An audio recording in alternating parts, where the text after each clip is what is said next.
ఏం లేదు, మా ఇవ్వంది చేసుకుంటావా? మా ఇవ్వ పొద్దున్నే బేవర్స్ గాళ్ళు ఎక్కువైపోయాయి. పెళ్ళి మా ఇవ్వ పింఛన్ వస్తుంది. పింఛన్ 3000 వస్తుంది నెలకే. పెళ్ళి మ్యారేజ్ నయ్యే. Married unmarried. పెద్ద సమస్య వచ్చి పడింది. అందుకే 3000 నెలకి 3000 వస్తాయి. మా ఇవ్వని చేసుకుంటావా? 3000 వస్తాయి నెలకి. కూర్చొని పెడితే నిన్ను పెళ్ళి చేసుకుంటా అని అడుగుతున్నా.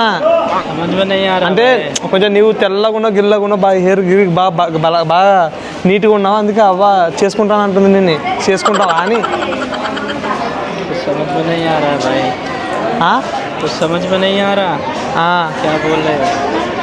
చేసుకుంటావా అని అడుగుతున్నా. ఏదో కొంచెం బాగున్నావు, మంచి పుటయాంతిరు నువ్వు. అదే కొంచెం మంచి పుటయాంతిరు నువ్వు, అందుకే చెప్తున్నా. అవ్వ కూర్చోబెట్టి జాగ్రత్త అబ్బా. నీకు 40 ఎకరాల పొలం ఉంది, 8 బరగొడ్లు, 4 దున్నపోతులు. నేను మరీ అంత ఎదవలా కనపడుతున్నారా? ఓ మాదిరిగా కూడా కనపడలేదా?